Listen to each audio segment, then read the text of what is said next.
My guests today are Mr. and Mrs. James Neal Anderson Jr., a.k.a. Jame and Elizabeth, a power couple with deep roots in Arkansas.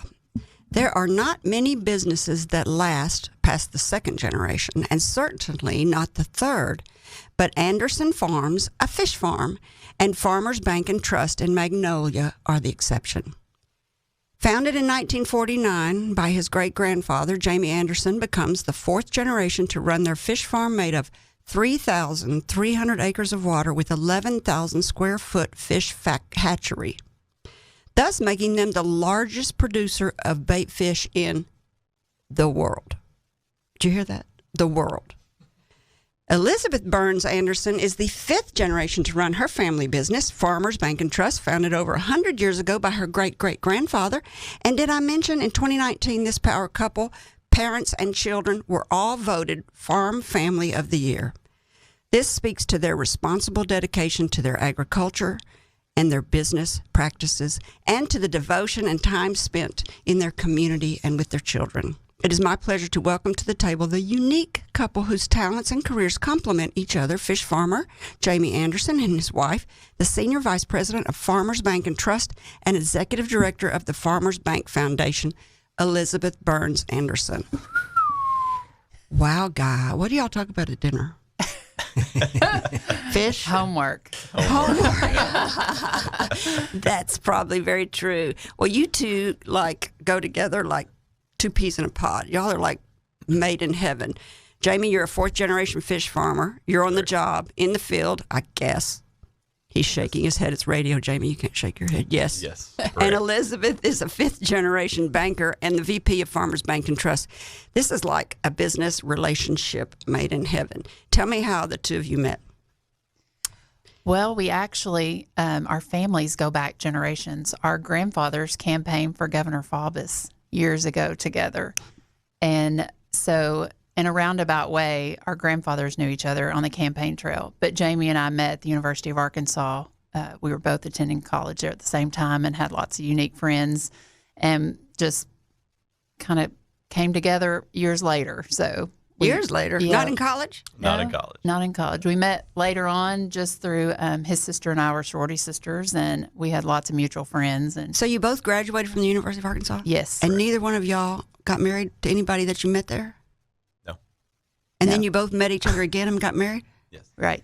Correct. Mom's had a theme of the last few shows where she keeps saying you just go to college to find get your MRS degree or whatever. What's MRS now? Oh, Mrs. Yeah. Uh-huh. I've told Go her to many college, times get she married. would not have liked me in college. Yeah. we would not have made a good Did you couple. pledge something? Like, did. like Both of Kappa them. Sig or I something pledged terrible? Sigma Nu and, Oh, and, that's just as bad. But by the time we started dating, I think I'd grown up enough. That You'd maybe already she been to liked me. AA? That's good. Yeah, you probably wouldn't have liked him. I think the people you meet in college, some people build relationships, that they marry the people in college, but I needed some years to grow up and mature. And Same here. we were totally different people at 25 than we were at 30. And we both married when we were in our 30s and had children. So 30s, that's late. But not today. It's really Not not. today, In my no. days, it was pretty late. But no, you're right. It's not. It's We not. dated for 3 years, so we both were kind of set in our careers and set in where we wanted to live, and so I think that helped a lot. You both majored in careers in subjects that went with your family career. You went into ag, right? Ag Jame? business was my degree. And you majored in that, and you majored in finance. Yeah. So, did you know you were going to go in the family business? No, actually, I wanted to be a school teacher. So, but I got a degree in finance, and then I was going to get a master's degree in education. But then I was done with school, and I wanted to live in Little Rock and work. And so I worked at other banks before I came back to the family bank. So I've worked at several different banks around the state. But I was always home with Farmers Bank. When did you have that revelation, like, okay, I might as well go back to the family bank? After I had children, and late. I have worked on and off for the family bank most of my life. I mean, my very first job was shredding paper in a closet at the bank, and I've been a teller. I've run a proof machine, which they don't even have anymore. What's a proof machine? That's where they used to put the image on the check. When they etched the bottom of the check, you would drop it. I mean, they don't even do that anymore. Now they just take a picture of the check, and that's how they image it. But I've done everything at the bank through the years and worked at other banks in Little Rock and outside of Little Rock and Northwest Arkansas. And but once I had kids and I knew it was time to be a part of the family bank again. So, Jame, did you go straight out of college into? I did. Started working on the farm when I was 12 because that's what my dad did, air quotes. So, but you know, for good reason. I learned it later in life exactly why I started early. You don't learn it overnight, but no. Later in high school, of course, my dad asked, "Hey, what are you thinking?" Because he needed to make a plan. And then freshman year of college, same thing. And then about junior year, he's like, "Okay, I need to know for sure." His dad was still in the business, but getting older. He was in his 80s, and so there were some turning points with technology and all in our industry, and he wanted to make those leaps, but he just needed somebody to put in charge of it, and somebody that he knew was going to do it the way he would, and so he said, you know, my junior year, he said, "Are you coming back?" I said, "Yes." He said, "Okay, well, our first order of business is we're going to start building a hatchery, figure out how to make that work, and then some other things." So as soon as I graduated a little bit early from college, so in December, I came back and immediately started building a building and a hatchery, and that was my first job. So the hatchery's new, sort of. And we built it in 99. I'd like to think that was new, but that was over 20 years ago. Really? Seems like just the other day. It does, but so yes, I always knew I was coming back. I really didn't want to do anything else. That's all I'd ever done, and I loved it. And once you're ingrained in it, it's hard to let it go. Does it stink? Oh, it smells like fish, absolutely. But does she make you put your clothes outside in the garage before you come in? Yes, sometimes. Along with the kids. The kids come in dirty and nasty every day too. But did the neighbors hate you out there? Well, we actually just got new neighbors. Before that, we were all by ourselves out in the middle of the pasture. But my parents and my sister have recently built next to us. Well, they're used to it. Oh yeah, when they smell it, they smell that's the smell of money to them. So yes, it's our neighbors. They do not hate us for it. They're used to it. Fish, they probably all work for you. Well, my dad does. My sister is actually a lawyer and here in Little Rock, and so she's not in the family. But any even neighbors that are maybe downwind probably all work for you. Oh, yes. Our closest neighbors all work for us. Mm-hmm. Fish or finance. That's a kind of good slogan for them. We need to make bumper stickers. Fish and finance. Fish and finance. Fish and finance. Well, it's like his smell of fish is the smell of money. Yeah. My smell of money is the smell of money. Exactly. Y'all both have incredible careers, incredible family histories. Which one of you wants to talk first about? Oh, look, he's nodding his head towards her. Go, Elizabeth, go. All right, Elizabeth, I knew he'd do that. That's why he's a good husband. He lets you have the floor. He is a good husband. Mm-hmm. Okay, Elizabeth. Burns, Anderson, fifth generation banker, native Magnolia. Talk about growing up in the family bank. Well, the family bank is 115 years old, and it was founded by both of my great-great-grandfathers. When I was young, my great-grandfather was president of the bank, and then my dad was CEO for 40-plus years, and he just retired. And my brother-in-law is now the CEO, who's married to my sister, and he does a fabulous job at taking on the family tradition. And, you know, we're very proud of our bank, celebrating 115 years of service to the communities that we serve. We were founded to help the farmers in Columbia County and the entrepreneurs to start businesses. And we try to encompass that into our business today. We founded the Farmers Bank Foundation this past year on our 115th anniversary celebration. And the purpose of the Farmers Bank Foundation is to enrich the communities where we serve. We have branches as far north as Paris, Arkansas, and they go all the way to Prosper, Texas, which is north of Dallas. So we have a little over 30 branches. We are a $2.4 billion bank, so we're always in the top 6 to 7 banks in the state. Arkansas banks that are in the state. And we're very proud of that. And by creating a foundation, which I spearheaded, we are allowed to encompass our corporate giving and make a bigger impact in the communities we serve.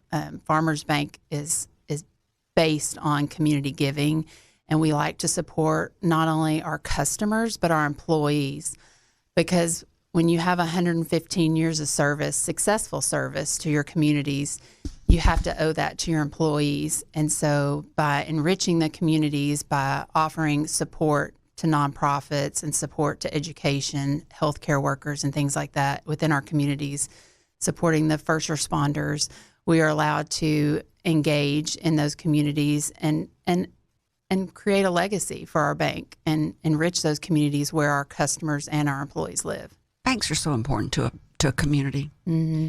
What do you think is the solution for underdeveloped and poverty neighborhoods? Because banks are also in the business of making money. I mean, like everybody is. They can't survive if they don't. So I learned in the last election, who's the mayor in New York City? Bloomberg, talking about how one of the reasons, one of the ways we could build up neighborhoods, poverty neighborhoods and underdeveloped neighborhoods, is by putting a bank there. But no bank wants to go into a neighborhood that doesn't have any money or that has high crime. They don't want to put their employees at risk.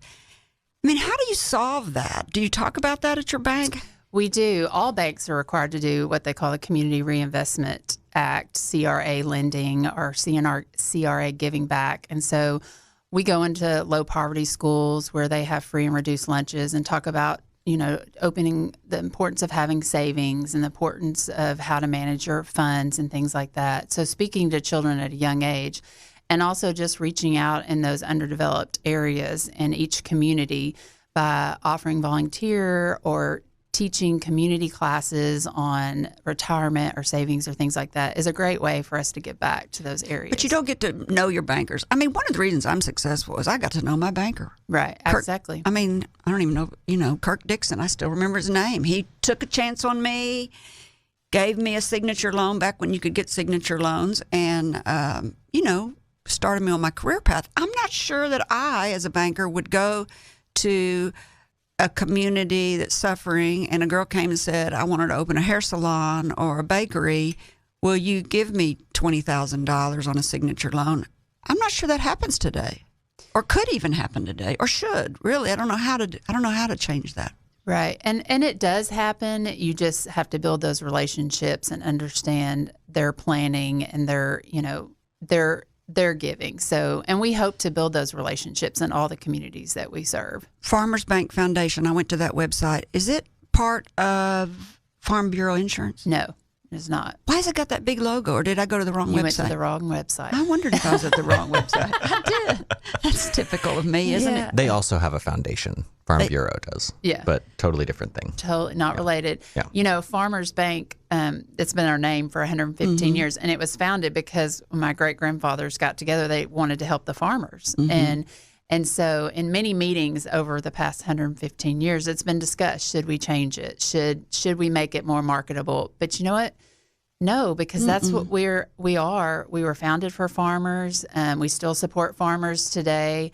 And we also support the core of every community. And every community was initially founded by farmers. So it's important to maintain who you are and where you come from. That's interesting. Every community was founded by farmers. That's really true, our history. Absolutely. Is that what the heart seems to be in all your advertising and in your logo? Is that what that means? Yes. Our heart stands for, and you'll probably catch me because what? It is honor, excellence, adaptability, respect, and teamwork. Oh, a lot of thought went into it. Good job. Yeah. Yeah. I followed along. Yeah. So it is. And we display that heart with just not only our customers, but our employees. We do a lot of team building. We do a lot of fun activities within our branches, competitive activities. We had a Super Bowl Fun Friday a few weeks ago. Are y'all betting? No. It's not betting. But it's... We are at the Flag and Banner building. Right. It is. It's just more of a competitive way to have a good time. And then the branches compete and post it for all the other branches to see. And it's a fun place to work. I've worked at, like I said earlier, I worked at many other banks. And I always find my way back home because it is one of the best places to work. So I love that. I think that's what I'm not sure that a really large bank that's more of a national bank. You're in 3 states: Oklahoma, Texas, and Arkansas. And I'm not sure if you were a huge conglomerate, if you can get that same sort of fun family feeling that you can get in a bank your size. And we work really hard at making that our main purpose. Well, if you stop and think about it, every human spends half their life or more at a bank. At a bank. Or not at a bank, but at their job. Mm-hmm. You know, they're at their job. Right. So right at the heart. What's right at the heart? It's our motto. It's kind of our logo that we use. Like I said, the heart stands for honor, excellence, respect, accountability, and trust. What's the Blue Heart? What's the Blue Heart Fund? So the Blue Heart Fund is for our employees, and the Blue Heart Fund is a public fund. That is run by the Farmers Bank Foundation, and that's a way for our employees to give to each other. So if we have an employee that is diagnosed with cancer or has a house fire, we can do fundraisers and support each other through the Blue Heart Fund. I have watched your podcast talk about that. I don't understand how employees give to that.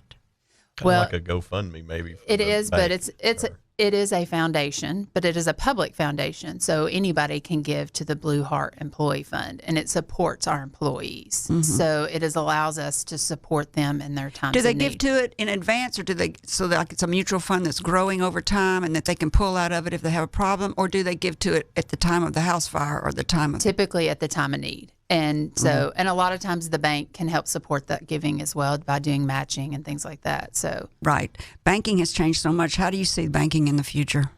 Well, I see a lot of banks going more digital and working at teaching technology. I myself, I work in a branch, but if I need to make a deposit, I just take a picture of it and submit it on the app. But I think to be successful, you're still going to have to build those relationships, and you're still going to have to work really hard at making people know their banker and know that they're there to support that community. You know, branch banks are closing everywhere. Absolutely. I even got an email the other day that says our branch bank will be closed because we don't have enough employees right now. Right. Temporarily closed. Right. And a lot of larger banks are going to that. They want you to use their app. They don't want you to come in. They want you to call and wait on their call center, and they want you, to send your questions by email. But we really want to still engage with our customers and create a bond and create relationships with them. Yeah. But now, Jame, you're in the hot seat. Let's talk about your family. All righty. How did your grandfather come to own the land near Lonoke, and how did he decide on fish bait as his product to farm? Well, after he got out of the military, he was trained bomber pilots at the Blytheville Air Force Base during the war. And he and his brothers, they were in Yazoo City, Mississippi, and they were running bait routes with wild-caught bait, which was before we domestically raised bait. That's how it was all caught. So they were running routes all the way over to Lonoke, Arkansas. In the airplane? No. He got out of the Army, and he had trained the bomber pilots in the Army, gets out, and then they're... Buys his own airplane. No, they're not in the airplane. They're in trucks. They're in trucks. Okay, forget it. Yeah. So they're... Buys his truck. They're hauling fish from Mississippi in trucks all the way as far as Lonoke, Arkansas. And so he got to know the gentleman that owned the property across the road from our current headquarters. Well, that gentleman was catching wild bait out of Biomeda, which is a drainage canal that goes through our property.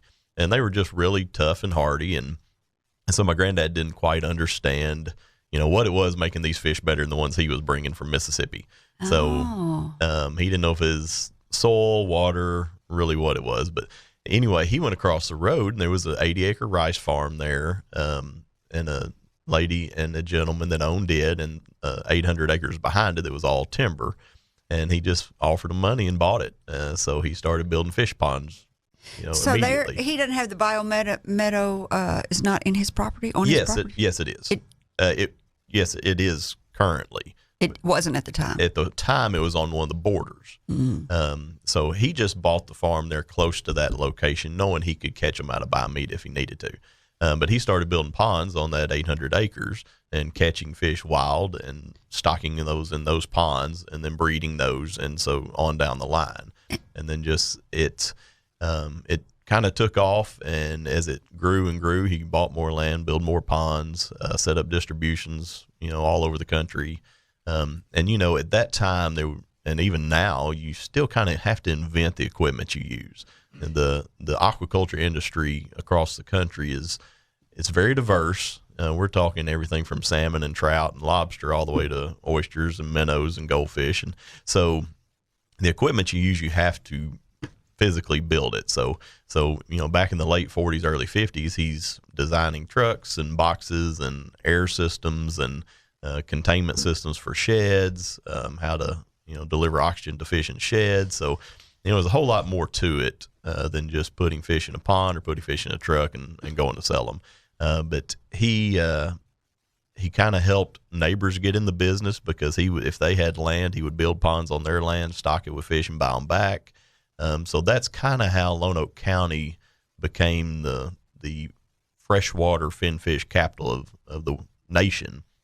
Lonoke County is number one in bait fish, number one in goldfish, or number one in largemouth bass production, hybrid striped bass production. So it's, that's kind of how it all started. And we had Joe Hogan State Fish Hatchery was right there in Lonoke, and it was built in the 40s also. So it just kind of became the center for freshwater aquaculture there. So how many businesses are down there in Lonoke that are in the aquaculture? Currently, I'm going to say Lonoke County probably has a dozen.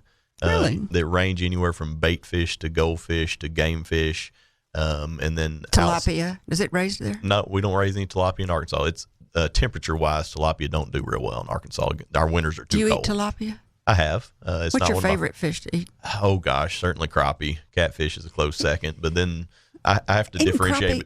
I differentiate between freshwater and saltwater. I love saltwater fish also. But no, crappie and catfish for sure. What's the difference between wild salmon and farm salmon? Because farm salmon's got some bad raps. Well, the people who want to shut it down deliver the bad rap, media-wise. But farm-raised salmon is just as safe 100% as a wild-caught There's salmon. something about the omegas, though. The good omega that's in the wild-caught is not in the... Well, it depends on who you ask, and a lot of that comes from their Google? feed. Yes, do not ask Google. But a lot of that comes from anything. A lot of the feed that they're fed changes, obviously, the body makeup of these fish. But a lot of the farm-raised salmon is raised in net pens in bays and estuaries, and environmentalists want to shut that down. So the only way to do that is to kill the market for it. Why? Why do they want to shut that down? They don't like it. Why? I can't tell you why an environmentalist doesn't like anything. Eating farm-raised salmon is banned in every country but ours for health reasons.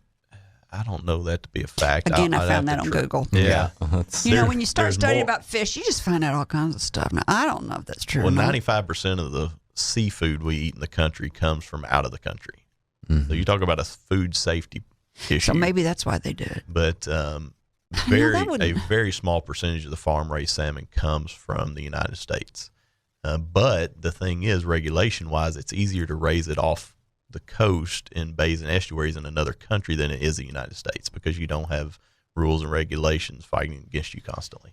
So it seems like people would like farm-raised.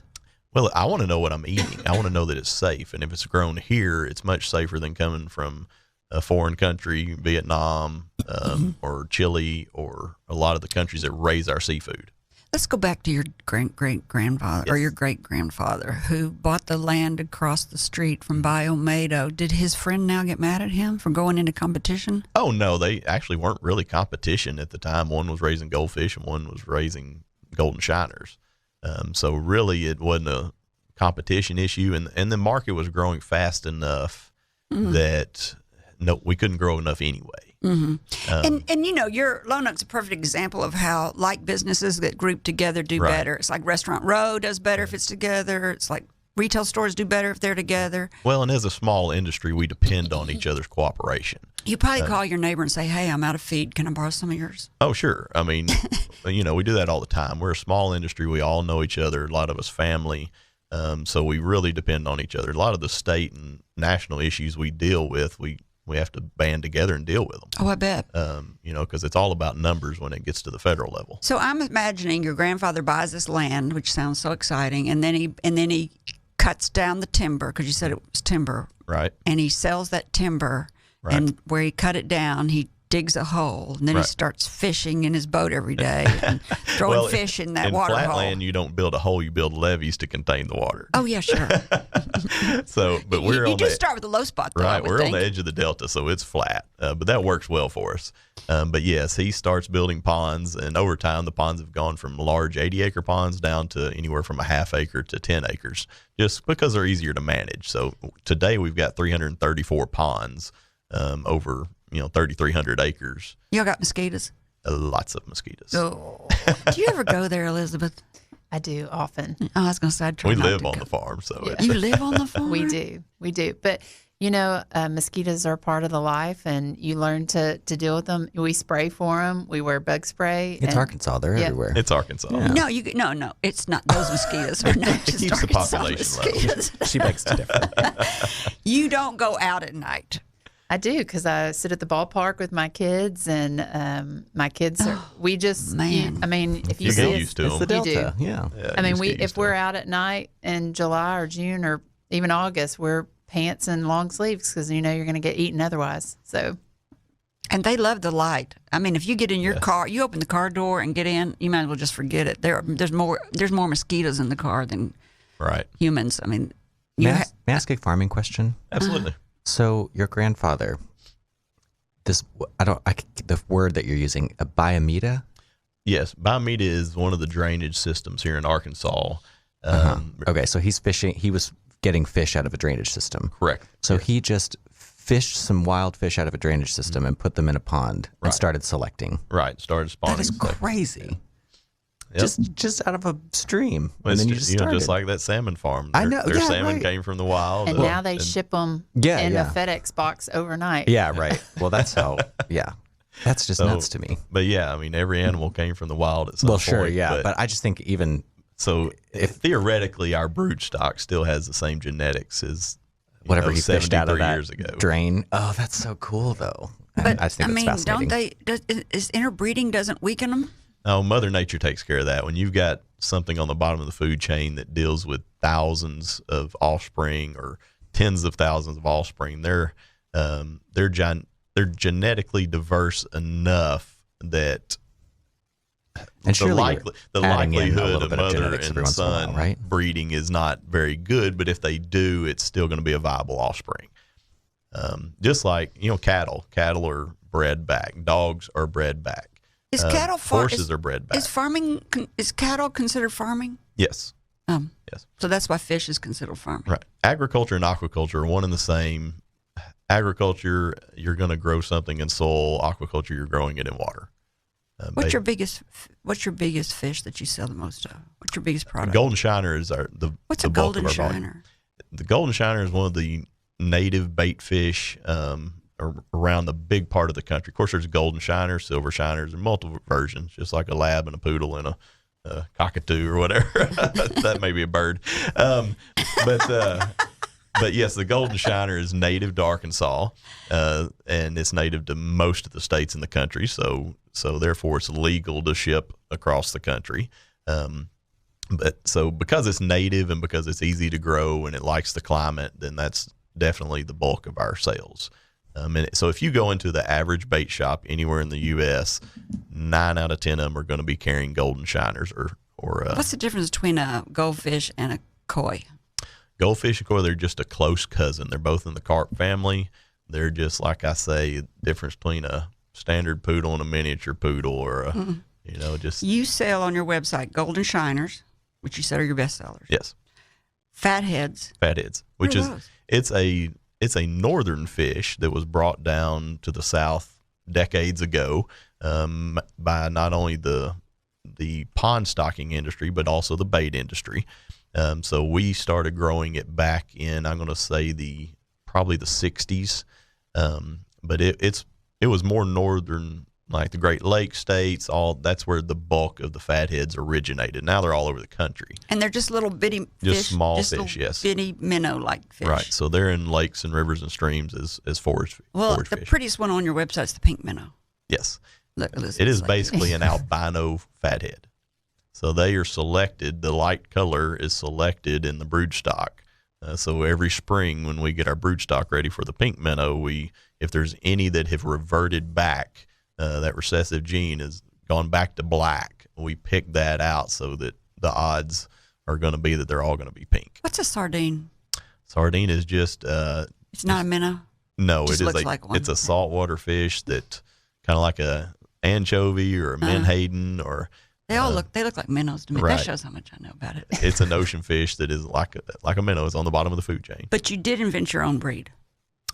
Didn't invent the own breed. We selectively bred for traits to create the black salty, which is, to my knowledge, still the only patented trademark bait fish in the world, to my knowledge. Saltwater?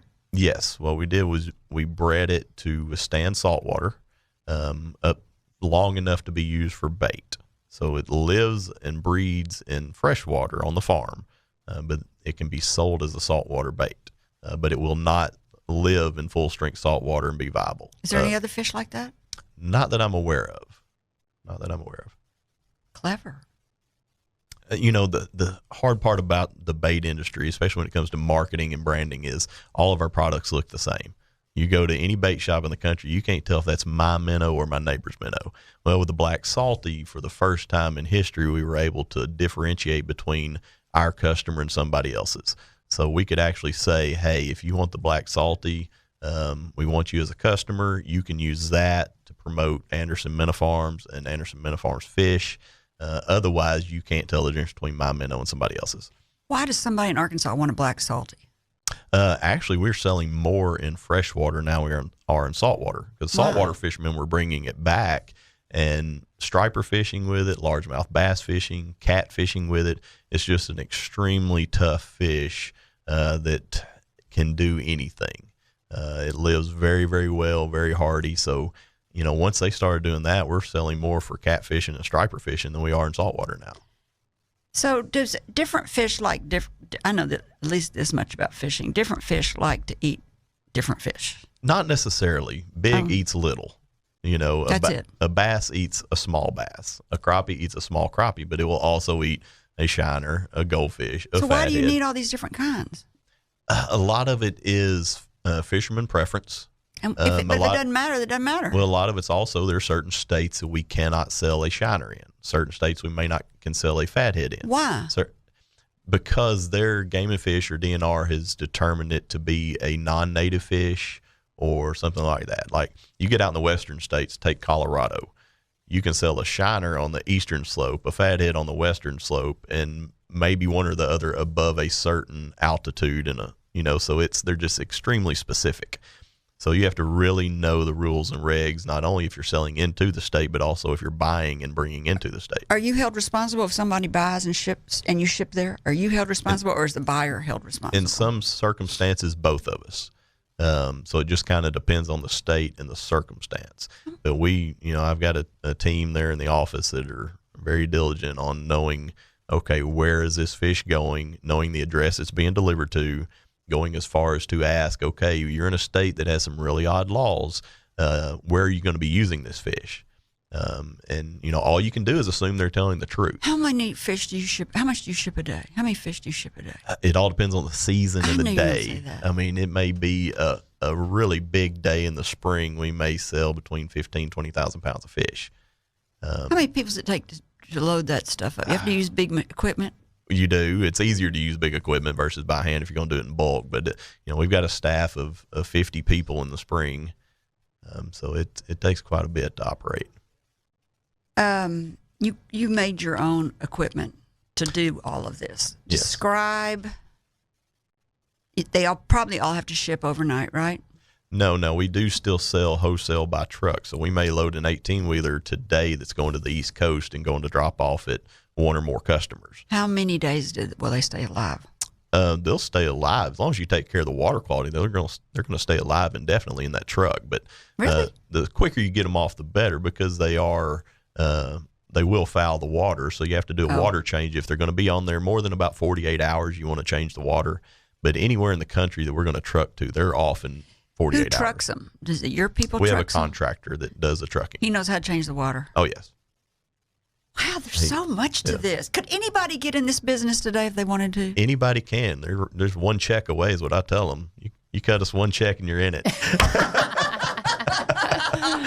But to answer your question, though, anybody can get in it. It's just like any type of agriculture, the upfront cost is enormous.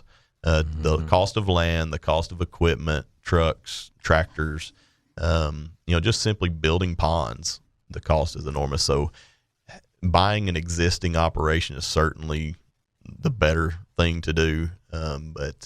So everybody, all these big conglomerates are buying up, in not just your industry, but in every industry. Bill Gates has bought how many? Let me see, 48,000 acres in down. I think he's over 2 million acres just himself alone. I don't think that's all Arkansas, but no, that's he has 40. Oh yeah, that's not all in Arkansas, but in Arkansas he has almost 50,000 acres in Arkansas. And as a consumer, that should worry you.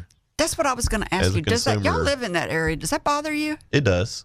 I don't want one person having a say-so in what I live on, whether it be food or fuel or anything else. Mm-hmm. Well, God's not making any more land. Mm-mm. But so it does worry me, but there's not much I can do about it. Unless a state or the feds maybe came up with a rule. I know that on the federal level, they have capped what China can buy, in terms of land or they could own the country. or businesses. I never thought about that. They don't want another company having a monopoly. Mm-hmm. They don't seem to care about that on certain things, though. They do not. It all depends on who's in power and who's. Because I feel like our whole. That's a hole we could dive into. Yeah, no, right?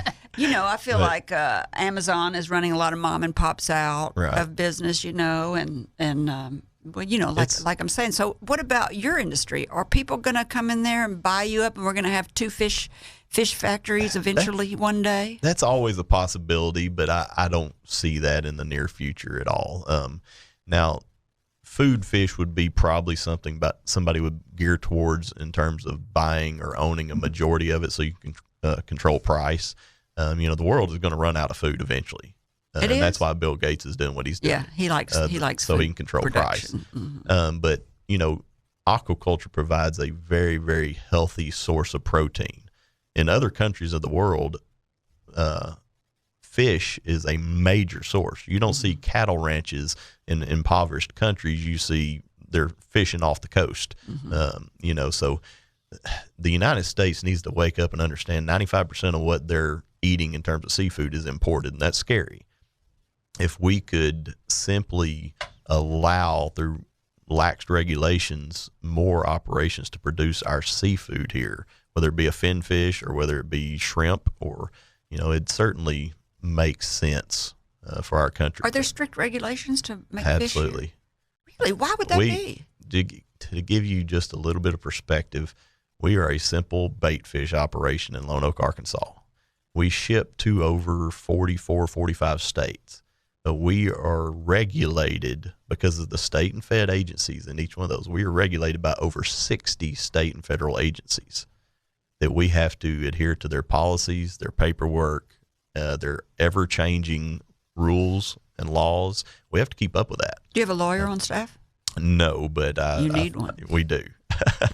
But so that's just a simple bait fish operation. If I was trying to raise salmon off the coast of Washington in a bay, then you're talking about millions of upfront costs just to get the paperwork and the permits before you ever even put a fish in the water. And that doesn't happen in other countries. I don't understand why it would be that way. It's not like the airline business trying to keep other airline companies out of the industry. A lot of it's local governments, but in the state waters, and then it's federal government in the federal waters. But it seems like they would want to grow the business. You would think so. But they would rather our salmon be imported from China, or from Chile, for whatever reason.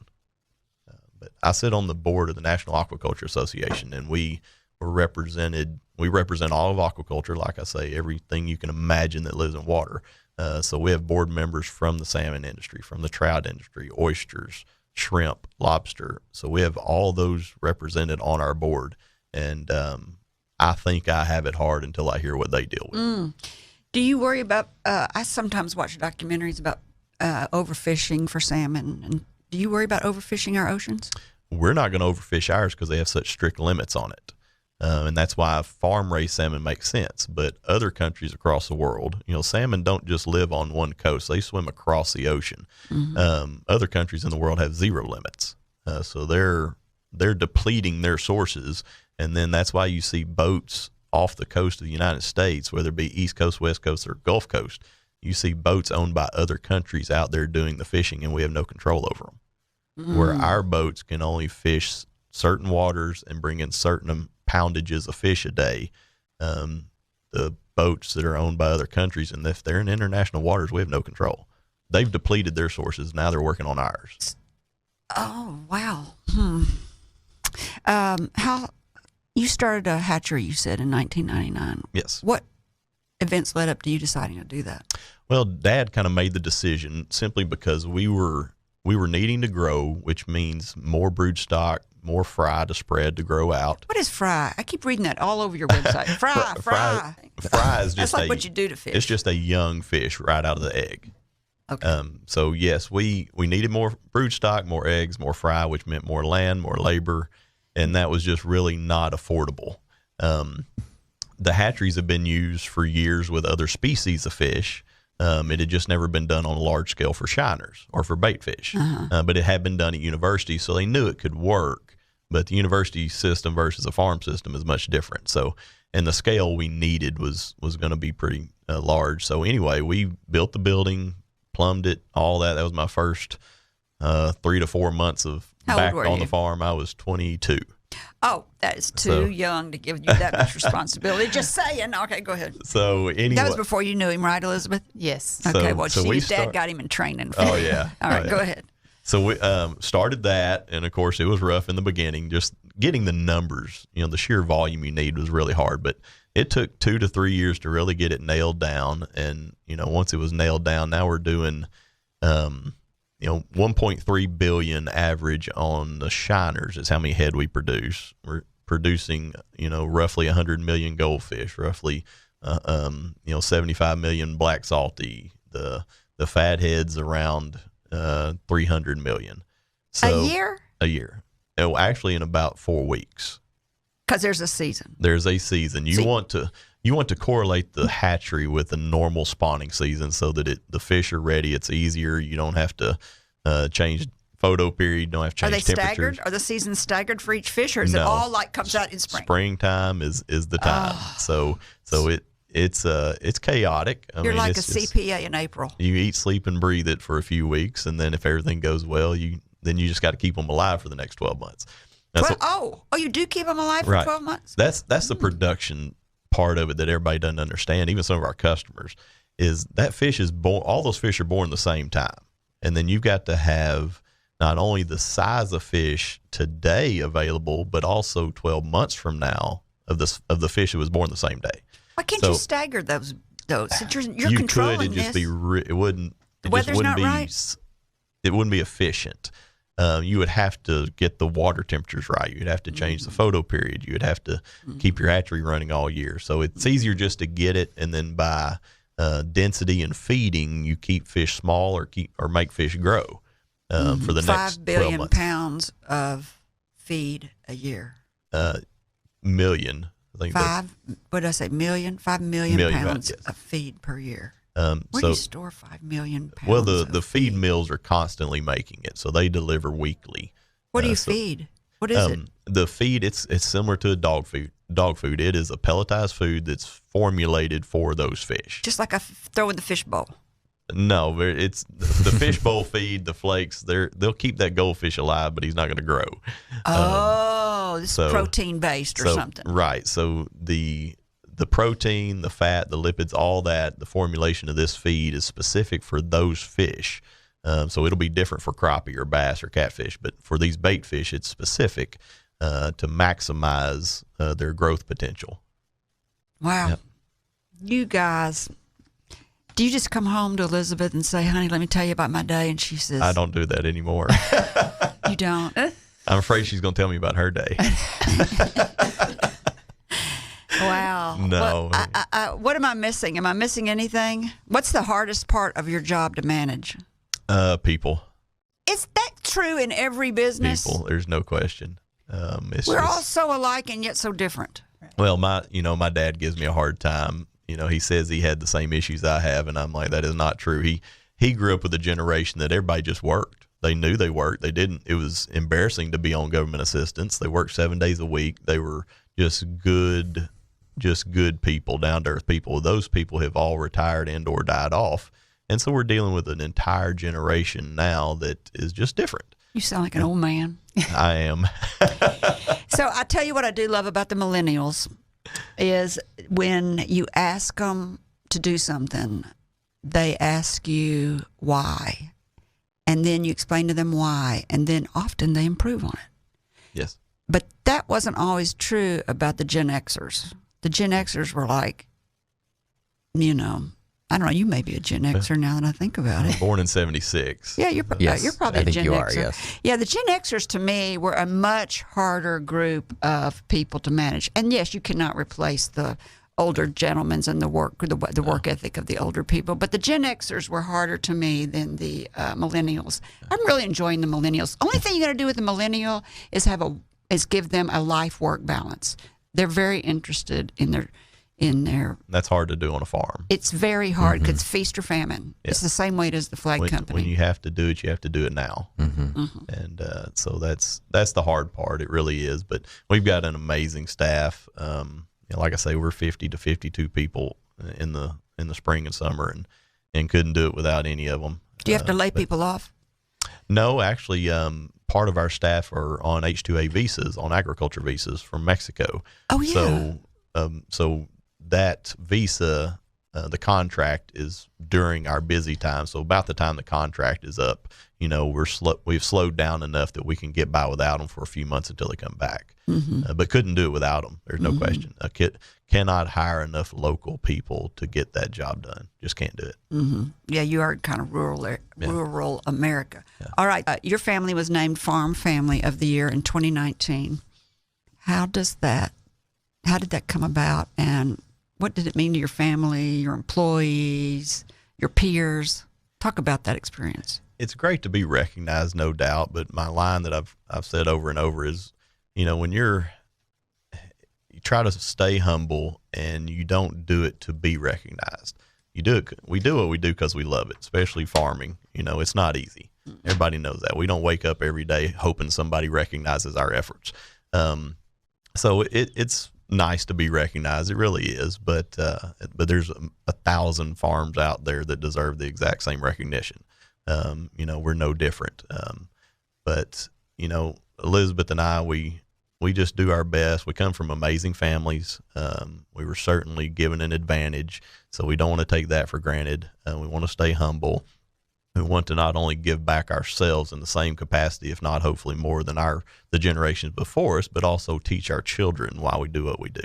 They often question, why are we going to a meeting at night, or why are we doing this or that? And it's the same answer. We've got to give back. We were given this fortune, or good fortune, so we've got to give back to the community, and hopefully they will do the same. I feel like everybody's given a unique set of skills or something they can do, and any of that can be used in one capacity or another to give back, whether it be large or small, doesn't matter the scale. So I feel like Elizabeth is amazing. She works as hard or harder than I do at it, but to see her do the same things that I was taught, it shows a lot about her family. She comes from an amazing family too, and so I think it works well. I know it takes time away from our kids sometimes to do it, but at the same time, we're helping not only our communities and hopefully the state even, or our businesses, but hopefully the kids see it, and hopefully one day they'll do the same. You're setting examples. Yes. Lonoke Agricultural Business Academy. Elizabeth, why was that important for you? Well, Jame and I chaired a millage campaign right before COVID hit and passed a millage tax to raise $12 million to build a facility, which is a partnership with ASUBB and Baptist Health. And it was important to do it because I sit on the school board in Lonoke, and my main purpose in being part of the school board is because I think public education can be so much better. And Lonoke has a fantastic public school, and it's important to me to see it succeed. And by providing opportunities for our students that they wouldn't necessarily have in other school districts, it gives Lonoke schools a heads up. So by developing this agricultural-based academy, which teaches diesel mechanics, agricultural classes, aquacultural classes, industrial technology, those type classes where these kids can get their hands on and learn about agriculture before they actually enter the workforce. We also are teaching about rural health care, which is so important for Arkansas. There's so many communities around Arkansas that are losing their healthcare workers, are losing doctors, and that's how they sustain their communities. If you don't have a doctor or even a nurse practitioner to see within your community, then you can't live there. Why are they losing them? Just the draw to live in those types of communities. And, a doctor who seeks patients in rural Arkansas does everything. They do everything because there are no local hospitals. They become, the urgent care in that community. And so, and a lot of these nurses are going to where the money is. And that really bothers me, that doctoring is so much about the money, and it's so much about specializing and the money and burning and churning through as many people as you can. I mean, what did happen to the family practitioner? I'm not really sure if it just became overwhelming or Jamie's uncle, Dr. Les Anderson, is our doctor in Lonoke, and he's been there for over 50 years. He's in his late 70s, and he could retire if he wanted to, but it's in his heart that he wants to keep going and not only still treating people, but he's volunteering to work at our health facility there at the academy and training the next generation of doctors and nurses. Teachers and nurses are angels to me. They are. Yeah. So why is farming important? And why is teaching this trade school important? Well, it's important because agriculture is what sustains Lonoke. It is the economy of Lonoke. And so the only way to sustain our education program is to teach these kids that college is not necessarily the path for everyone. In Lonoke, only about 30% of their kids attend college, and out of that 30%, only half of them actually complete it. So why not gear these kids a direction in the beginning, in the 9th and 10th grade, on, hey, there's opportunities out there. You can go and learn about aquaculture and go work on the farm and make a great living without coming out of college with all this debt and no degree. And so, boy, you're preaching to the choir. I know. Amen. There are so many kids out there that are. Are you still paying on your? Oh, sure, yeah. Oh, yeah. See, but there's I'm so 34, many. of course I am. There's so many kids out there that are told college, and you've got to get there, and that's the way to be successful. But there are so many career paths that you can be successful without a college degree, if that's from plumbing to farming to diesel mechanic. I mean, a diesel mechanic can make six figures. Those guys have got to learn computers to be a diesel mechanic. I mean, to be a mechanic today, you need to have almost an IT degree that you can get at a VOTEC school. Absolutely. And I went to a VOTEC school, and it was priceless for me. Governor Hutchinson was touring our academy when we opened the doors, and he made the comment. We showed him the nursing and healthcare. We showed him the welding. We showed him the office management, the diesel mechanics. He said, I thought this was ag based. I said, well, my company can't get by without any of this. I've got welders. I've got mechanics. I've got office staff. We obviously all have to go to the doctor. I said, so this is a part of agriculture. The trucks and tractors get it out of the field into the granary. So ag business needs all of that. It's not just about putting the seed in the ground or the fish in the pond. It's got to have the whole support system. Never thought about that. And that's part of why this academy is what it is. We rural towns, we lose our workforce almost immediately. And in the ones that do stay, half of them live on government assistance the rest of their life. I know. And, like yesterday, we had a job for them at our high school. I'm the chairman of our business education cooperative. And so we arranged a job for them. So we had everybody from Caterpillar to Benny Keith to My Farm to City Public Works, had everybody there to show these kids, hey, these are well-paying jobs right down the street. If you're not going to college, don't worry about it. Come straight to us. And for the 9th and 10th graders, go to that business academy and learn some of these trades that I need along with everybody else in town, and go make, very, very good money right at 18. Don't wait till you're 21 or 22 with college debt and a degree that nobody cares about. And because we care about, as you and I, as small business owners, we care about experience. Yes. I'll teach you everything you need to know. That's what we are. And those kids that do leave don't come back generally. They're not going to come back to Lonoke once they've attended ASU or UCA or Fayetteville or Monticello. Generally, they're going to stay in those areas because those businesses are wanting them also. So this business academy it's the future. I grew up right at the end of trade learning in school. I mean, it's kind of a joke when I graduate high school. But we've got to get back to that because 3/4 of our workforce is working in a trade that can be taught before they even graduate high school. And once you get a taste of money at 18, you're addicted to it after that. Or not, you're empowered. I don't want to say addicted, but you feel empowered. It's hard to go back. Yes. Once you start to find out that you can make money and that you have value and you begin to try different experiences and learn what you're good at, it's empowering. And kids are different now. They do everything online. They don't know how to walk into a business and face either the owner or the manager of a branch or something and introduce themselves and say, hey, I want to apply for a job.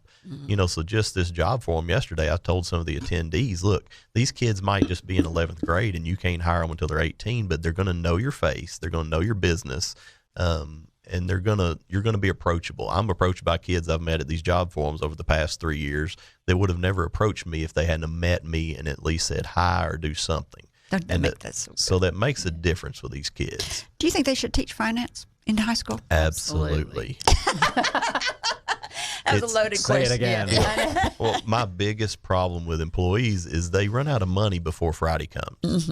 And they say they have a money problem. Well, no, they have a budget problem. They don't understand what percentage of their budget's going to cigarettes, beer, lottery tickets, all that. They don't realize it's half or more of their budget's going to that. And so they don't see it, but they've never been taught to do a budget. And I think our school system is really failing them. So my daughter-in-law worked at our house for a little while, and one of the things that they teach them at our house is a budget, because these people their parents didn't know a budget. They don't know a budget. They get a paycheck. They go get their hair done. They go get their nails done. They go buy some beer. They buy a lottery ticket. Not that I don't do all of that, but They don't know how to do a budget or think about past that very day. And so before you can leave our house, you get to stay there 2 years. You've started a bank account. You have learned how to balance a budget. You have learned how to save money. You have learned how much can be spent on those things you want to enjoy and how much has to be put back instead of spending it all the first day you get it, Well, my parents, when I was 12 years old, started on the farm. My mother took me to the bank. She opened me a checking account, got me a credit card and a savings account, and taught me all that while I was in high school. And we've already done that with our kids. Elizabeth opened them up a checking, or Slater, my oldest, when he started work, opened him a checking account, a savings account, and they're going to learn that at our house. Now, checks will go by the wayside before they graduate high school, but as a business owner, you've got to sign checks. You got to write checks. They might be computer generated, but if my office staff leaves and I don't want to turn the computers back on, I hand write one. Slater, you got to tell me, is that a family name? On my kids, dad's side. Both of our kids are family names. Our oldest son is William Slater, which is both of our grandfather's names put together. Really? And then our youngest son is Warnock Lee, which is my grandmother's maiden name, and Lee comes from both sides of the family. So there you go, Grady Lee McCoy the fourth. We have 3 names that circulate in our family. And you go to a party at our house, there's only 3 people's Yeah, names right, there. yeah. Everybody's Well, named the same thing. We have about 7 Mary Elizabeths in our family. So I love it. All right. You were named Elizabeth. You were the consumer representative of the Arkansas State Medical Board, which I now understand why Governor Asa Hutchinson appointed you that in 2020. Thank y'all so much for everything you do, volunteering at the ballpark, building schools, having job fairs, teaching people how to open up checking accounts. Y'all are great. I just want to give you your gift for both of y'all. It's a desk set for both of your offices. Thank you. Much needed. Thank you very much. Thank you. It's for the listeners. It's a U.S. and Arkansas flag to set on their desk. You need one at the bank. You probably have a big one on the floor, but you need one behind your desk. I too. need one at the farm. thank No doubt. you. Sure do. Thank y'all very much for joining me. Thank you for Thanks for having having us. us. You're very welcome. In closing, to our listeners, thank you for spending time with us. We hope you've heard or learned something that's been inspiring or enlightening, and that whatever it is will help you up your business, your independence, or your life. I'm Kerry McCoy, and I'll see you next time on Up in Your Business. Until then, be brave and keep it up. If you like this video, subscribe to our YouTube channel by clicking on the picture of Kerry's face in the center of the screen. For more of Kerry's interviews, click either video on the right of the screen. And as always, thank you for watching.